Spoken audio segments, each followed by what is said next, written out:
Hello students, DIB के YouTube channel पर एक बार फिर से सभी लोगों का स्वागत।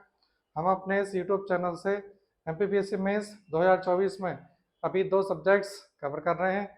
एक तो है सोशलॉजी और दूसरा इकोनॉमिक्स। सोशलॉजी के रेगुलर लेक्चर्स अब तक आ रहे हैं। इकोनॉमिक्स में शुरू में 2-3 क्लासेस हुई थी और उसके बाद इकोनॉमिक्स के लेक्चर थोड़ा ब्रेक हो गए थे। फिर से इसको स्टार्ट करते हैं।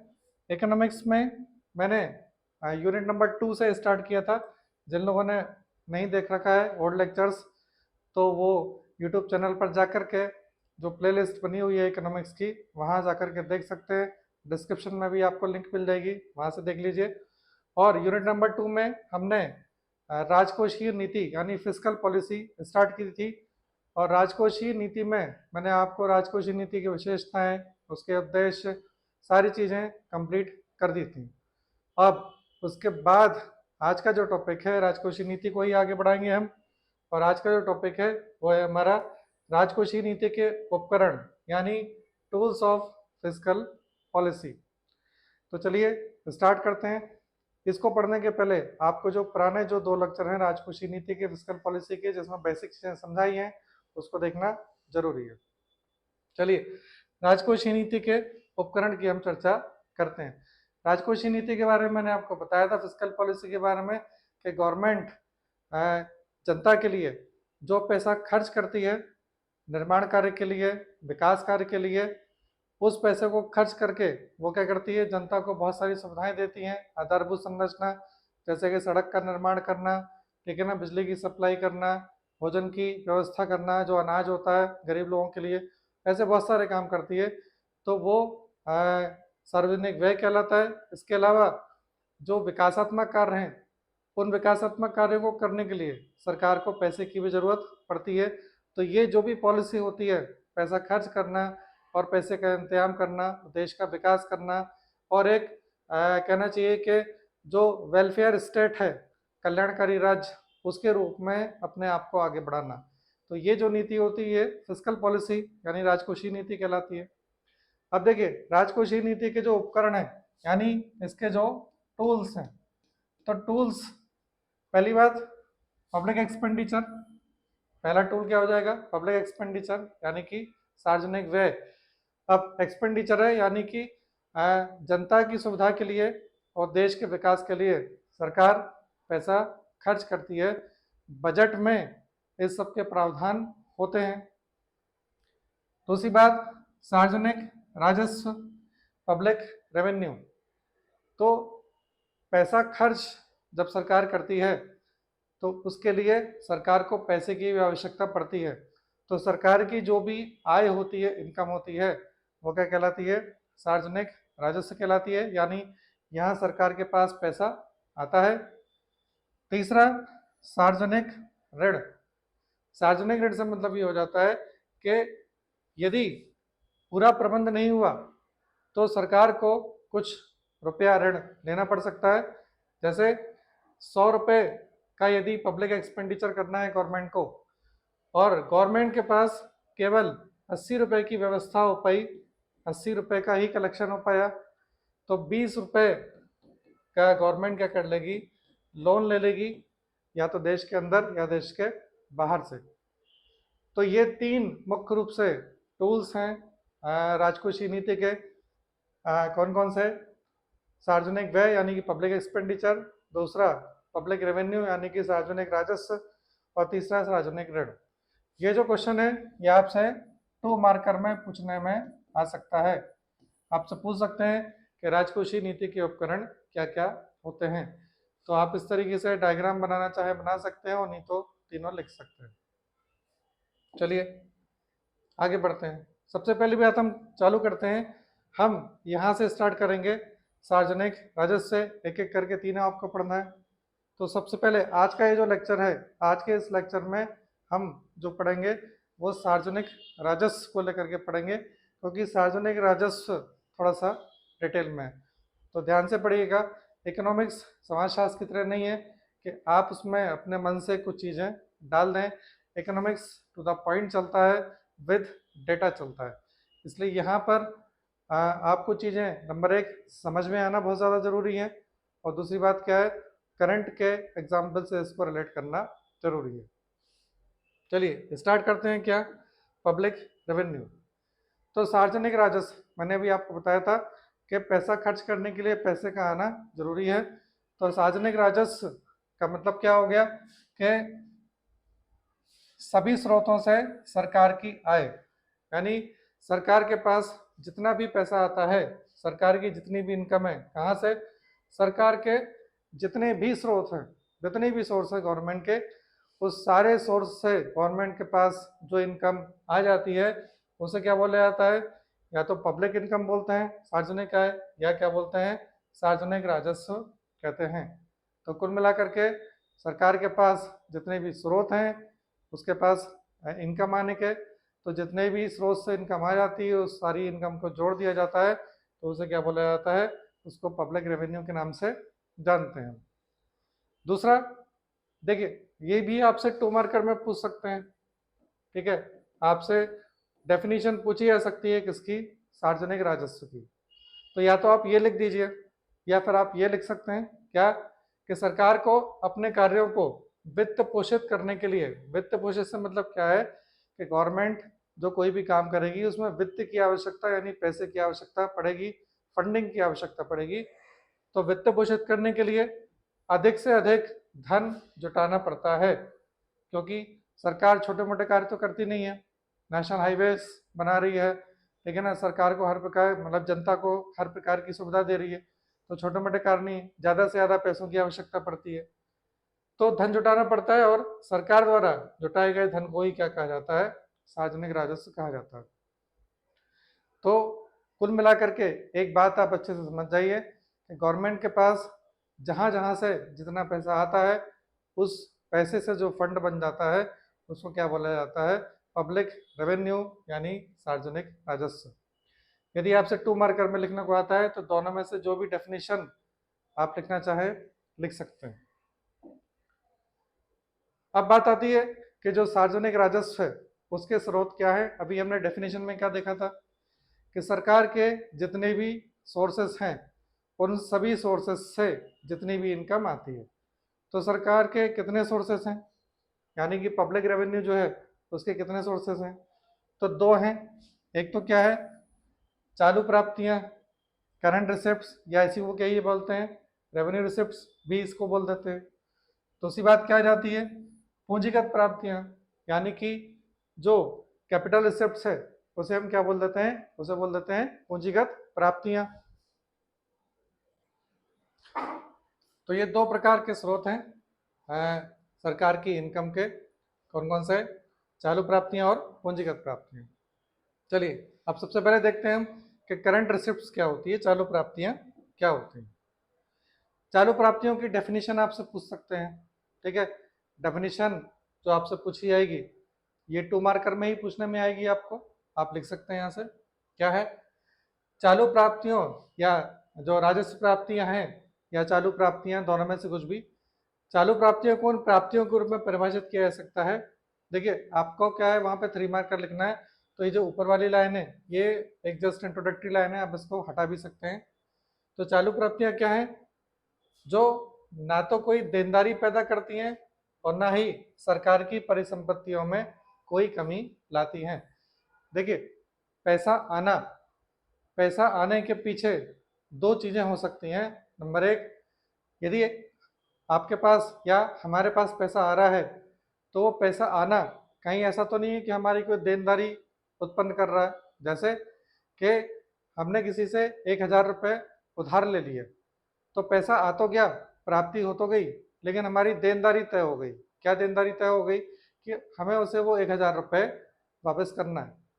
तो चालू प्राप्ति क्या है, देनदारी पैदा नहीं करती है, और साथ ही साथ क्या है, सरकार की परिसंपत्ति में कमी भी नहीं लाती है। जैसे कि मेरे पास यदि कोई कार है तो कार मैंने बेच दी, कार बेचने के बदले में मुझे पैसा मिल गया, या गोल्ड था मेरे पास, गोल्ड मैंने बेच दिया, गोल्ड के बदले में मुझे पैसा मिल गया। तो आय तो हो गई मेरे पास, लेकिन परिसंपत्ति में मेरे कमी आ गई, क्योंकि जो मेरे पास गोल्ड था वो अब गोल्ड मेरे पास नहीं बचा। तो राजस्व प्राप्तियां इस प्रकार की नहीं होती हैं।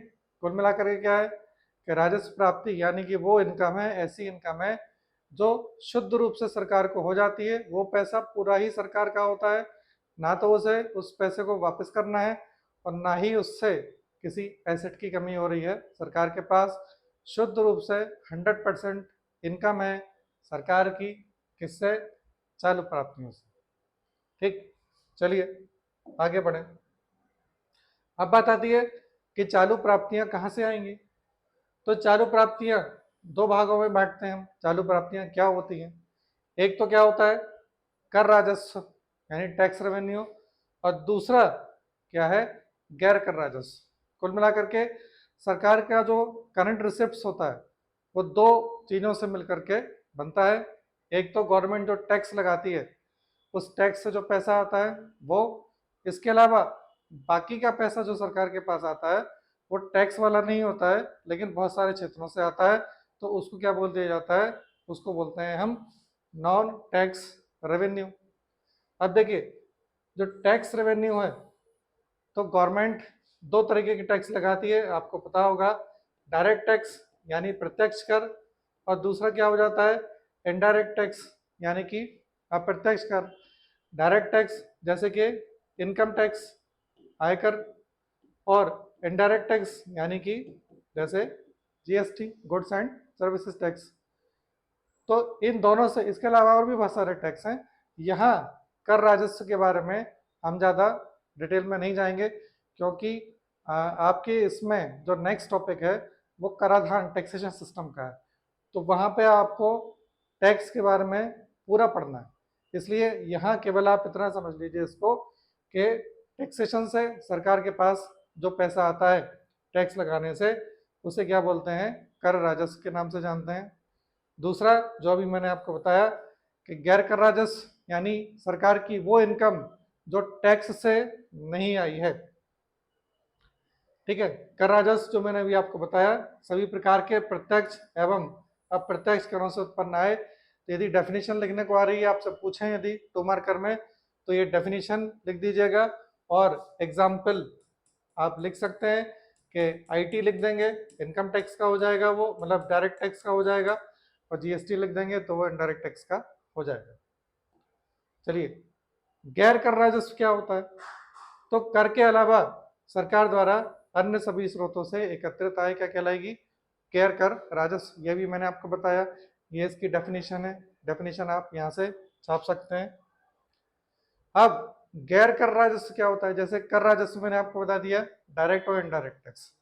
अब गैर कर राजस्व आखिर क्या क्या है, टैक्स के अलावा और सरकार के पास कहाँ कहाँ से पैसा आता है? तो मुख्य रूप से हम इसे 4 भागों में बांट सकते हैं। नंबर 1 वाणिज्यिक राजस्व, कमर्शियल रेवेन्यू। दूसरा क्या है, डिविडेंड। डिविडेंड मतलब होता है प्रॉफिट का एक हिस्सा। कोई भी जो कहना चाहिए कि ऑर्गेनाइजेशन होता है, जब उसको कोई प्रॉफिट होता है, प्रॉफिट जो बटता है उस प्रॉफिट का जो हिस्सा कहलाता है वो डिविडेंड कहलाता है। तीसरा प्रशासनिक राजस्व, और चौथा क्या है, विदेश से अनुदान। तो ये 4 भागों में बांट सकते हैं क्या, गैर कर राजस्व के स्रोत। अब इनको समझ लीजिए आप क्या क्या चीजें हैं। पहला तो वाणिज्यिक राजस्व। देखिए, वाणिज्यिक शब्द जब भी आता है तो ये हमेशा डिनोट करता है किसी वाणिज्यिक गतिविधि को। वाणिज्यिक गतिविधि से मतलब क्या है, सेल परचेस, ठीक है, ट्रेडिंग। तो वाणिज्यिक राजस्व सरकार का क्या होगा कि सरकार सेल परचेस की गतिविधि कर रही है, और वो सेल परचेस की जो गतिविधि है उससे सरकार को जो पैसा आ रहा है वो कमर्शियल रेवेन्यू कहलाएगा। जैसे एक दुकानदार होता है, दुकानदार किराने की दुकान है छोटी सी, और वो क्या करता है, सेल परचेस का काम करता है, और उस सेल परचेस से उसको जो पैसा आता है वो उस दुकानदार का रेवेन्यू हो गया। तो सरकार जब सेल परचेस का काम करती है तो उससे सरकार को जो पैसा आता है वो उसका कमर्शियल रेवेन्यू आएगा। अब सेल परचेस किसकी होती है, गुड्स एंड सर्विसेज की। या तो कोई वस्तु बेचेगी या कोई सेवा प्रदान कर रही है, उसके बदले में पैसा आ रहा है। जैसे उदाहरण के लिए जो पोस्ट ऑफिस होता है, आपको पता होगा पोस्ट ऑफिस में आपको बहुत सारे गुड्स मिलते हैं, ठीक है ना। आपको जैसे कि रक्षाबंधन पर लिफाफा मिल जाता है, उसमें राखी डाल दी जाती हैं, स्टाम्प टिकट मिल जाता है, वो सब क्या आ जाता है, गुड्स की कैटेगरी में आ जाता है। इसके अलावा सर्विसेज जैसे कि रेलवे सर्विस प्रोवाइड कराता है, ठीक है ना, बिजली से सर्विस प्रोवाइड होती है, या गवर्नमेंट का जो BSNL विभाग है, ठीक है, ये सर्विस प्रोवाइड कराता है। तो इससे गवर्नमेंट को जितनी भी इनकम होती है वो सारी की सारी इनकम क्या कहलाती है, कमर्शियल रेवेन्यू, क्योंकि गवर्नमेंट ये सब क्या कर रही है, कमर्शियल एक्टिविटीज कर रही है, सेल परचेज का काम कर रही है। दूसरा क्या है, लाभांश, डिविडेंड। तो गवर्नमेंट के क्या है, सार्वजनिक क्षेत्र के उपक्रमों से प्राप्त जो, जैसे कि सपोज सार्वजनिक क्षेत्र का उपक्रम, जैसे सपोज हमने बोला BHEL, Bharat heavy electricals limited. तो BHEL शेयर मार्केट में रजिस्टर्ड है, नवरत्न कंपनी है, आपको मालूम है अच्छे से, महारत्न कंपनी है। तो जो BHEL है, BHEL चूंकि शेयर मार्केट में लिस्टेड है, तो उससे BHEL को हर साल प्रॉफिट होता है, उस प्रॉफिट का बंटवारा होता है, तो वो सरकार के हिस्से में भी आता है, ठीक है, जो भी उसके शेयर होल्डर हैं, तो सरकार के हिस्से में भी उस शेयर का बंटवारा आ जाता है, तो वो क्या कहलाता है, डिविडेंड।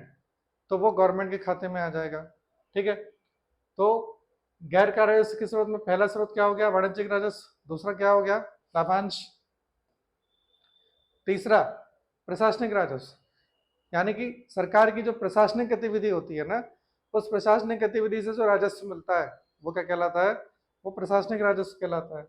प्रशासनिक राजस्व में क्या क्या होता है, पहली बात शुल्क या फी, जैसे MPPSC का फॉर्म भर दिया आपने, फी जमा कर दिया आपने उसकी। लाइसेंस शुल्क, लाइसेंस शुल्क बहुत सारे होते हैं, ठीक है ना, जैसे कि गाड़ी के लिए लाइसेंस बनवाना है तो उसका शुल्क लगेगा, शराब की दुकान चलाना है उसके लिए लाइसेंस बनवाना है, उसका शुल्क लगेगा। तीसरा क्या है, जुर्माना और दंड। तो देखिए जुर्माना और दंड, जैसे कि आपने के रेड सिग्नल तोड़ दिया तो आपके ऊपर क्या लग गया, जुर्माना लग गया, ठीक है ना, फाइन और पेनल्टी, ये दो चीजें होती हैं, तो ये अलग अलग कैटेगरी में लगती हैं। बाकी आप ये मान लीजिए कि किसी नियम को तोड़ा या किसी चीज को करने में कोई देरी कर दी, जैसे आपको जैसे आपने सिग्नल तोड़ दिया, रेड सिग्नल, आप जा रहे हैं और आपने ट्रैफिक का सिग्नल तोड़ दिया, तो आपके ऊपर क्या लग जाएगा, फाइन लग जाएगा, और बोलेंगे 15 दिन में जमा कर दो, 15 दिन में आपको 1,000 रुपये जमा करना है, 15 दिन में 1,000 रुपये जमा नहीं करेंगे तो उसके बाद पेनल्टी लग जाएगी आपको 100 रुपये की, और तो 1,100 रुपये जमा करने पड़ जाएंगे, ठीक। जब्ती, फॉरफीचर, जब्ती से मतलब क्या है, किसी व्यक्ति की देनदारी यदि सरकार को है और वो सरकार को पैसा जमा नहीं करता है, तो सरकार क्या करती है, उसकी चल और अचल संपत्ति को जब्त कर सकती है, ठीक है। जैसे कि चल संपत्ति में कोई गाड़ी हो सकती है, ठीक है, अचल संपत्ति में कोई मकान हो सकता है, तो वो जब्ती, उसको बेच करके सरकार क्या कर देती है, पैसा निकाल लेती है, जो बाकी का पैसा बचेगा उसको वापस कर देगी व्यक्ति को। तीसरा राजगमन, ट्रांजिट। राजगमन से मतलब ये कि कोई व्यक्ति है और वो मर गया है, लेकिन उसने अपने मरने के पहले अपनी जो संपत्ति थी उस संपत्ति का कहना चाहिए कि वो घोषित करके नहीं गया कि मेरी संपत्ति इसको दे दी जाए या ये कर दी जाए, उसके परिवार में कोई नहीं है, तो इस प्रकार की जो संपत्तियां होती हैं वो क्या हो जाती हैं, सरकार के हिस्से आ जाती हैं। तो ये सब क्या है, ये सब प्रशासनिक राजस्व की कैटेगरी में आ जाते हैं, ठीक। चौथा क्या है, विदेश से अनुदान, अनुदान मिलना। देखिए अनुदान मिलना से मतलब क्या हो जाता है कि पैसा मिल गया आपको, और कहना चाहिए कि एक धर्मार्थ मिल गया है, पैसा वापस नहीं करना है आपको, उसी को ही हम अनुदान बोलते हैं। कहाँ से मिलेगा, विदेश में स्थित सरकारों तथा परोपकारी संगठनों से प्राप्त आय। जैसे कि क्या हो जाता है कि कई बार किसी देश में विपत्ति आती है तो दूसरे देश की सरकारें क्या कर देती हैं, उस देश को अनुदान दे देती हैं। जैसे तुर्की में भूकंप आया था तो भारत की ओर से क्या हो गया था, तुर्की को अनुदान दिया गया था कि भाई आपके यहाँ भूकंप आ गया है तो ये हमसे सहायता ले लीजिए, वो पैसा वापस नहीं लेना है। या जो परोपकारी संगठन होते हैं, ठीक है, जैसे आपको मालूम होगा कि बिल गेट्स भारत में बहुत ज़्यादा आते हैं, और बिल गेट्स का एक परोपकारी संगठन है, इनका एक NGO है, उसका नाम है Bill Gates and Melinda Gates foundation. तो जो बिल गेट्स और मेलिंडा गेट्स फाउंडेशन है वो भारत सरकार को बहुत सारा पैसा देते हैं शिक्षा के विकास के लिए, और कहना चाहिए कि कई भी सारी तरीके का जो विकास है, ग्रामीण विकास, उसके लिए बहुत पैसा दे देते हैं। तो इस तरीके से किसी संगठन से पैसा आ गया तो वो भी क्या है, एक गैर कार्य राजस्व के स्रोत में आ जाता है। ये अनुदान होता है, पैसा आ जाता है, इसे वापस नहीं किया जाएगा। ये सब क्या है, गैर कर राजस्व के स्रोत हो जाएंगे। चलिए, ये तो क्या था, ये चालू प्राप्तियां थी, करंट रिसिप्ट्स थी, सरकार के पास आ जाएगी, लेकिन सरकार की कोई देनदारी नहीं बनेगी, जो पैसा आ रहा है शुद्ध इनकम है। पूंजीगत प्राप्ति चालू प्राप्ति से जस्ट अपोजिट हो जाती है। क्या, वे प्राप्तियां जो देनदारियों का निर्माण करती हैं। कहने का मतलब क्या हो गया कि इससे सरकार की देनदारी बनेगी, यानी आय तो आ जाएगी, प्राप्ति तो हो जाएगी, लेकिन उसे वापस करना है आपको। तो या तो देनदारी का निर्माण करती है या किसी परिसंपत्ति को कम करती है। यानी शुरू में मैंने जो आपको उदाहरण बताए थे कि आपने पैसा उधार ले लिया तो देनदारी बन गई, और या गोल्ड बेच दिया तो आपकी परिसंपत्ति कम हो गई। ये दोनों जब हो जाएंगे तो इस तरह की कोई घटना होगी तो वो प्राप्ति क्या कहलाएगी, पूंजीगत प्राप्ति कहलाएगी। अब दोनों ही चीजें कैसे होती हैं, दोनों को समझ जाइए। देनदारी का निर्माण कैसे होगा, या जो परिसंपत्ति है वो कैसे कम होती है। तो ये दो तरीके से कम होती है। कैसे, सरकार के लिए पूर्व भुगतान का दायित्व का सृजन होना, और ये नॉर्मली किसमें होता है, लोन की कैटेगरी में हो जाता है। दूसरी बात, सरकार की परिसंपत्ति कम होना कैसे होगा, कि सरकार के स्वामित्व वाली संपत्ति को बेचना। यानी कोई ऑर्गेनाइजेशन है, कोई संगठन है, सरकारी संगठन है, सरकार का आधिपत्य है, कोई इंडस्ट्री है, और उसे सरकार ने क्या कर दिया, किसी प्राइवेट सेक्टर को बेच दिया। इस कंडीशन में क्या हो जाएगा, सरकार की परिसंपत्ति कम हो जाएगी। ठीक है ना। तो पूंजीगत प्राप्तियां ये जो हैं, ये दो प्रभाव को उत्पन्न करती है। चलिए आगे बढ़ें। पूंजीगत प्राप्तियों के स्रोत क्या हैं। जैसे हमने चालू प्राप्तियों के स्रोत पढ़े थे, ऐसे हम पढ़ देते हैं पूंजीगत प्राप्तियों के स्रोत क्या है। पहली बात तो क्या है, ऋण की वसूली। दूसरा, ऋण एवं उधार। तीसरा क्या है, विनिवेश यानी कि डिसइन्वेस्टमेंट। ऋण की वसूली से मतलब पैसा आ रहा है, ऋण एवं उधार, पैसा हम ले रहे हैं। ऋण की वसूली, इसका मतलब क्या हो गया कि जो पैसा दिया था ऋण पर उसकी वापसी हो रही है। विनिवेश यानी कि किसी भी सरकारी उपक्रम में सरकार की जो हिस्सेदारी है उसे हम क्या कर रहे हैं, या सरकार क्या कर रही है, बेच रही है। चलिए इन तीनों को देख लेते हैं। तो पूंजीगत प्राप्तियों के 3 स्रोत आपको याद रखते हैं, ये आपसे पूछ सकते हैं तो मार्कर में। अब पहली बात तो क्या है, ऋण की वसूली। देखिए शब्द क्या आ रहा है, वसूली। वसूली से मतलब क्या है कि सरकार द्वारा विभिन्न इकाइयों एवं देशों को प्रदत्त ऋण का वापस आना। यानी सरकार ने दूसरे देशों को जो ऋण दे रखा है, देखिए अनुदान वापस नहीं आएगा, ऋण वापस आ जाएगा। ऋण दे रखा है, ऋण दे रखा है यानी कि उसके बदले में ब्याज भी आ रहा है, और एक दिन ऐसा आ जाएगा कि ऋण पूरा वापस आ जाएगा। तो वो ऋण वापस आ गया, तो जो ऋण की वसूली हो गई पूरी तरीके से, वो वसूली क्या कहलाएगी, वो पूंजीगत प्राप्ति का एक स्रोत हो जाएगी।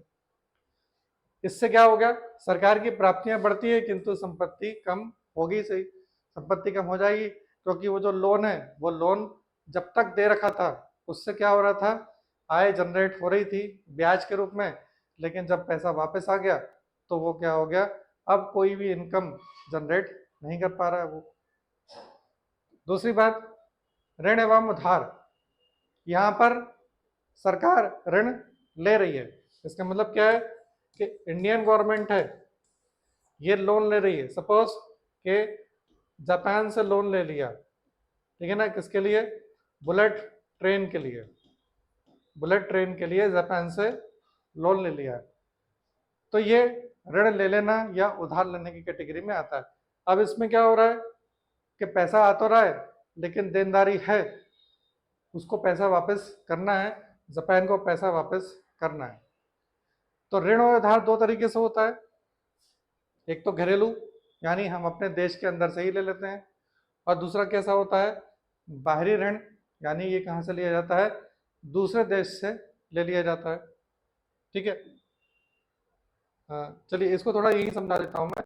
घरेलू ऋण, घरेलू ऋण मेनली क्या होता है कि जो गवर्नमेंट क्या कर देती है, आरबीआई जो रिजर्व बैंक ऑफ इंडिया है, रिजर्व बैंक ऑफ इंडिया से बोल देती है, और रिजर्व बैंक ऑफ इंडिया क्या करता है, एक्स्ट्रा करेंसी प्रिंट, ये जो करेंसी प्रिंटिंग होती है अतिरिक्त मात्रा में करके सरकार को दे देता है ऋण के रूप में। तो ये घरेलू ऋण की कैटेगरी में सम्मिलित हो जाएगा। और भी सोर्सेज हैं, बट क्या है, एक उदाहरण मैं आपको बता रहा हूँ कि आरबीआई से करेंसी प्रिंट करके गवर्नमेंट ले लेती है, ये कौन सा ऋण कहलाएगा, घरेलू ऋण। बाहरी ऋण मैंने आपको बता दिया, एक तो देखिए क्या है, जैसे जापान से एक देश ने दूसरे देश से ले लिया, जापान से हमने ले लिया, या बाहरी ऋण का एक एग्जांपल ये भी होता है कि जो आईएमएफ है या जो वर्ल्ड बैंक है, ठीक है ना, यहाँ से भी हम पैसा ले लेते हैं, तो ये भी बाहरी ऋण की कैटेगरी में आ जाता है। तो आईएमएफ और वर्ल्ड बैंक से पैसा लेना अलग बात है, और किसी दूसरे देश से पैसा ले लेना अलग होता है। दोनों के रूलिंग और नियम कानून अलग अलग होते हैं, लेकिन एक्सटर्नल डेब्ट की कैटेगरी में आता है, बाहरी ऋण की कैटेगरी में ही आता है। चलिए तीसरी बात, विनिवेश। देखिए निवेश करना, विनिवेश करना, ये दो अलग अलग बातें हैं। सपोज कोई पर्सन है ए और इसने कोई इंडस्ट्री है, उस इंडस्ट्री में पैसा लगाया, तो वो क्या कहलाएगा, निवेश या इन्वेस्टमेंट। कुछ समय बाद उसने उस पैसे को वापस निकाल दिया, तो क्या कहलाएगा, डिसइन्वेस्टमेंट। यानी कि यदि ए व्यक्ति ने इसका इंडस्ट्री का शेयर खरीद लिया तो ये इन्वेस्टमेंट कहलाएगा। सपोज 1 करोड़ रुपए का उसने शेयर खरीद लिए, 1 साल के बाद उसने क्या कर दिया, बेच दिया उसको, तो वो क्या कहलाएगा, डिसइन्वेस्टमेंट। गवर्नमेंट भी ऐसे करती है कि गवर्नमेंट की कोई कंपनी है, सरकारी उपक्रम है, बहुत सारे उपक्रम है गवर्नमेंट के सरकारी उपक्रम, तो उस सरकारी उपक्रम वो जो सरकार के स्वामित्व का है, उसमें से गवर्नमेंट क्या करती है, या तो किसी निजी इकाई को आंशिक या पूर्णतः बेचना। डेफिनेशन एक बार फिर से पढ़ देता हूं, सरकार द्वारा किसी सरकारी उपक्रम को, यानी उपक्रम कैसा होना चाहिए, सरकारी उपक्रम है, सरकार के स्वामित्व का है, उसे किसी निजी इकाई को आंशिक या पूर्णतः बेचना। आंशिक से मतलब क्या हो जाता है कि सरकार के जो शेयर्स हैं उसकी कुछ हिस्सेदारी बेच रही है। उपक्रम तो सरकार का ही है, अभी सरकार ने उसका स्वामित्व, सपोज कोई एक उपक्रम है, ये जो मैंने आपको बताया ए उपक्रम है, और सरकार इसको किसी बी प्राइवेट कंपनी, ये कोई प्राइवेट कंपनी है बी, तो दो काम कर सकती है सरकार, एक तो आंशिक रूप से इसके शेयर बेच सकती है, लेकिन स्वामित्व सरकार के पास ही रहेगा। दूसरा, सरकार ने ए कंपनी उठा करके बी कंपनी को पूरी तरीके से दे दी कि आप ही चलाइए उसको। जैसे हमारे पास क्या था, सरकार के पास एयर इंडिया था, और एयर इंडिया सरकार ने किसको दे दिया, टाटा को उठा करके दे दिया कि आप चलाइए उसको, तो ये पूरी तरीके से दे दिया, अब टाटा अपने तरीके से चलाएगा। लेकिन गवर्नमेंट एयर इंडिया के केवल शेयर ही बेचती, तो वो क्या कहलाता है, वो आंशिक कहलाता है। ठीक है, इसमें आंशिक बेचने में सरकार की हिस्सेदारी थोड़ी कम जरूर हो जाती है, लेकिन उसका स्वामित्व नहीं हटता है, तो ये क्या कहलाता है, डिसइन्वेस्टमेंट, यानी अपनी हिस्सेदारी को बेचना, या तो पार्शियल या फिर होलली। तो ये तीन स्रोत हो गए किसके, आपके पूंजीगत प्राप्तियों के स्रोत। अब बात करते हैं हम किसके, राज्य सरकारों के राजस्व के स्रोत, जो स्टेट गवर्नमेंट है। अभी तो चल रही थी बात, चलिए ठीक है, ओवरऑल एक इंडियन गवर्नमेंट की, हम पर्टिकुलर स्टेट गवर्नमेंट की बात करते हैं। सपोज मध्य प्रदेश की हम बात कर लें, यहाँ पर आप एमपी की रेवेन्यू पॉलिसी आप इसमें फिट कर सकते हैं, तो मध्य प्रदेश जो सरकार है उसके स्रोत क्या होंगे, किसके, राजस्व के। पहली बात टैक्स रेवेन्यू यानी कर राजस्व, दूसरा क्या है, गैर कर राजस्व, और तीसरा क्या होता है, केंद्रीय हस्तांतरण, यानी क्या है कि जो सेंट्रल गवर्नमेंट है वो क्या करती है, स्टेट गवर्नमेंट को पैसा देती है। ये आपने केंद्र राज्य वित्त संबंध, जो सेंटर स्टेट फाइनेंशियल रिलेशन है, उसमें आप इसको पढ़ लेंगे, वो केंद्रीय हस्तांतरण होता है। तो राज्य सरकारों के स्रोत क्या हो जाएंगे, कर, गैर कर और केंद्रीय हस्तांतरण। अब सबसे पहली बात क्या है, कर राजस्व क्या होता है, तो देखिए कर राजस्व में तीन चीजें आती हैं राज्य सरकार के पास। एक तो आय पर कर। अब आय पर कर से मतलब देखिए क्या होता है कि एक तो होता है आईटी, इनकम टैक्स। तो जो इनकम टैक्स है, इनकम टैक्स सेंट्रल गवर्नमेंट का टैक्स है, लेकिन सेंट्रल गवर्नमेंट इसमें से कुछ हिस्सा किसको दे देती है? स्टेट गवर्नमेंट को। वो फिक्स होता है, ठीक है ना। जो फाइनेंस कमीशन होता है, वित्त आयोग, वो सब इसका निर्धारण करता है। तो इनकम टैक्स का जो हिस्सा राज्य सरकार के पास में आता है वो आय पर कर। कुछ राज्य ऐसे हैं जिन्होंने एग्रीकल्चर पर भी इनकम टैक्स लगा रखा है, यानी कृषि पर भी आयकर लगा रखा है, वो भी। तीसरा एक होता है पीटी, प्रोफेशनल टैक्स, और इसको बोलते हैं वृत्ति कर।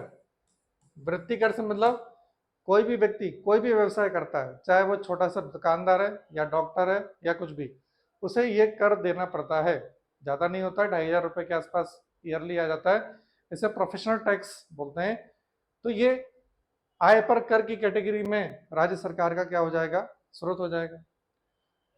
दूसरा क्या हो जाएगा? संपत्ति पर कर, यानी कि जो संपत्ति है जो पर्टिकुलर किसी राज्य के अंडर में है, उस पर जो कर कहलाता है वो क्या कहलाता है? संपत्ति पर कर की कैटेगरी में सम्मिलित होता है। अब देखिए संपत्ति पर जो कर होता है, संपत्ति पर कर का जो उदाहरण आप उसको ऐसे समझ लीजिए, जैसे एक तो हो जाता है ये लैंड रेवेन्यू, भू राजस्व। ये आपने देखा होगा जो पटवारी होते हैं, पर तहसीलदार, ये रेवेन्यू डिपार्टमेंट भू राजस्व से संबंधित काम करता है। दूसरी बात रजिस्ट्रार शुल्क होता है, रजिस्ट्रार शुल्क। अब जैसे रजिस्ट्रार शुल्क से मतलब किसी मकान को खरीदना बेचना, तो रजिस्ट्रार डिपार्टमेंट हो जाता है, वहाँ पर स्टाम्प ड्यूटी लगती है, स्टाम्प पेपर होता है, तो रजिस्ट्रार शुल्क लगता है, वो स्टेट गवर्नमेंट के खाते में आ जाता है। इसके अलावा एक होता है आपका प्रॉपर्टी टैक्स, ये आपने नाम सुना होगा, प्रॉपर्टी टैक्स। तो शहर में क्या आपकी कोई भी संपत्ति है, मकान है या दुकान है, तो उसके क्षेत्रफल के हिसाब से टैक्स पे करना पड़ता है, तो वो प्रॉपर्टी टैक्स की कैटेगरी में आता है। ये ज़्यादा नहीं होता है। तो ये सब क्या है? ये सब संपत्ति पर लगाए गए कर हैं। इसके अलावा स्टेट गवर्नमेंट क्या कर सकती है? वस्तुओं और सेवाओं पर भी कर लगा सकती है। अब देखिए वस्तुओं और सेवाओं पर कर से मतलब क्या हो जाता है? एक तो देखिए जीएसटी है, तो जीएसटी काउंसिल डिसाइड कर देती है, लेकिन फिर भी जो स्टेट गवर्नमेंट है वो उसके पास कई सारी चीज़ें हैं, जैसे कई तो नहीं है, अब तो बहुत कम हो चुकी हैं। जैसे शराब के ऊपर कर लगता है। मध्य प्रदेश की यदि हम बात करें या कोई भी स्टेट, तो शराब आपका एक्साइज ड्यूटी, जो एक्साइज डिपार्टमेंट की पोस्ट आती है आपके एमपीपीएससी में। इसके अलावा मध्य प्रदेश में अफीम बहुत होती है, गांजा, जो नारकोटिक्स कहना चाहिए कि उत्पाद होते हैं, उनके ऊपर टैक्स लगा देती है गवर्नमेंट। इसके अलावा स्टेट गवर्नमेंट जैसे कि बिजली प्रदान करती है, ठीक है, तो बिजली के ऊपर भी स्टेट गवर्नमेंट टैक्स लगा देती है। तो ऐसी कई वस्तुएं और सेवाएं हैं जिनके बदले स्टेट गवर्नमेंट के पास टैक्स आ जाता है। तो ये सब किसकी कैटेगरी में आ जाता है? स्टेट गवर्नमेंट के लिए टैक्स रेवेन्यू की कैटेगरी में सम्मिलित होता है। इनकम टैक्स और टैक्स ऑन प्रॉपर्टी और tax on goods and services. अब बात करें गैर कर राजस्व, यानी जो टैक्स की कैटेगरी में नहीं है। तो पहली बात कोर्ट फीस होती है। आप कोर्ट में जाएंगे कोई भी मुकदमे के लिए तो कोर्ट फीस लगती है। तो ये कोर्ट फीस, इसमें आप सुप्रीम कोर्ट हटा दीजिए, सुप्रीम कोर्ट के अलावा, ठीक है, जो हाई कोर्ट है और डिस्ट्रिक्ट एंड सेशन कोर्ट है, उसकी जो कोर्ट फीस है वो गवर्नमेंट के खाते में, मतलब जो राज्य सरकार है उसके खाते में चली जाती है। दूसरी बात राज्य उपक्रम से आए, यानी स्टेट के अंडर में राज्य सरकार के स्वामित्व की कोई इंडस्ट्री है, जैसे कि अल्कोहल प्लांट है मध्य प्रदेश सरकार का, ठीक है, तो उससे जो इनकम हो रही है वो, या मध्य प्रदेश सरकार के और भी बहुत सारी इंडस्ट्रीज हैं, उससे जो इनकम हो जाएगी वो एमपी स्टेट गवर्नमेंट की इनकम हो जाएगी। देश के अंदर से उधार, यानी हमारे ही देश के अंदर से राज्य सरकार कहीं से भी कुछ उधार ले लेती है, वो भी उसकी इनकम हो जाएगी, गैर कर राजस्व की कैटेगरी में आ जाएगा। रॉयल्टी, रॉयल्टी जैसे खनिज का जो उत्पादन होता है उस पर रॉयल्टी मिलती है, जैसे कि मध्य प्रदेश में क्या होता है, हीरे का उत्पादन होता है, इस पर रॉयल्टी मिलती है। फिर बालू उत्खनन, इस पे भी रॉयल्टी मिलती है सरकार को। इसके अलावा केंद्र से अनुदान, तो इस राज्य सरकार को समय समय पर क्या होता है, केंद्र से अनुदान मिलता रहता है। जो फाइनेंशियल ऑर्गेनाइजेशन है, सॉरी, जो फाइनेंस कमीशन है, वित्त आयोग, ये सब इस चीजों का निर्धारण करता है कि केंद्र राज्य को किस प्रकार का अनुदान देगा या सहायता देगा। तो ये सब कैटेगरी किसकी है, ये सब है गैर कर राजस्व की। अब तीसरा क्या था, केंद्रीय हस्तांतरण, यानी केंद्र से राज्य को जो पैसा हस्तांतरित होकर के आ रहा है। तो एक तो क्या हो जाएगा, कर बंटवारा, जैसा कि अभी आपको मैंने बताया कि इनकम टैक्स का डिस्ट्रीब्यूशन हो गया। ऐसे और भी टैक्स होते हैं, स्टेट टैक्स जो जीएसटी होता है, जीएसटी में भी आधा सेंटर को होता है, आधा स्टेट के पास आ जाता है। सहायता अनुदान, सहायता अनुदान से मतलब क्या है कि केंद्र राज्य को सहायता के तौर पर क्या देता है, पैसा देता है, तो सहायता अनुदान की कैटेगरी में आता है। और तीसरा, ये भी जो कहना चाहिए वित्त आयोग है, उन सब के द्वारा ही निर्धारित होता है। वित्त आयोग का गठन ही इन सब कामों के लिए किया जाता है कि कर का बंटवारा क्या रहेगा, सहायता अनुदान क्या रहेगा, केंद्र राज्य को कैसे देगी, किन किन परिस्थितियों में, ये सब निर्धारित करने का काम करता है वित्त आयोग करता है। तीसरी बात, ऋण, यानी सेंटर किसी स्टेट को लोन देता है, ऋण प्रदान करता है, वो ये भी संसद के द्वारा ही निर्धारित किया जाता है। तो ये केंद्रीय हस्तांतरण में आ जाता है, यानी सेंटर से कहाँ आएगा, स्टेट को क्या होगा, ट्रांसफर होगा। ठीक है, तो ये आपका जो टॉपिक था, ये काफी इंपॉर्टेंट टॉपिक था, बड़ा था, थोड़ा सा स्पीड में समझा दिया मैंने आप उसको इसको। तो इसको थोड़ा डिटेल में आप एक बार लेक्चर एक बार में समझ में नहीं आया तो एक बार फिर से और देखिए और समझिए इसको। ठीक है, काफ़ी इम्पोर्टेंट है। इसको मैं आपको जब ये टॉपिक ख़त्म हो जाएगा तो मैं आपको ऐसे जो अभी इस साल का बजट आ गया है 24-25 का, उस बजट के साथ जोड़ करके आपको इसे समझा भी दूंगा। जो नेक्स्ट टॉपिक है हमारा, वो टॉपिक रहेगा टैक्सेशन का, यानी कि कराधान का। तो देखिए आपका जो सिलेबस है, एक्चुअली आपके सिलेबस में दिया गया है, तो कराधान, कराधान से मतलब क्या हो गया कि कर से जो राजस्व प्राप्त होता है, तो कर की जो व्यवस्था होती है, डायरेक्ट और इनडायरेक्ट टैक्स की जो व्यवस्था होती है, कैसे लगाना है, ठीक है ना, बढ़ाना है, कहाँ कहाँ कम करना है, ये सब क्या कहलाता है, टैक्सेशन कहलाता है। तो ये काफ़ी इंपॉर्टेंट लेक्चर है और यहाँ से आपको प्रश्न भी बहुत ज़्यादा पूछने में आ सकते हैं। चलिए, तब तक के लिए आप अपने मेंस की तैयारी करते रहें। All the best.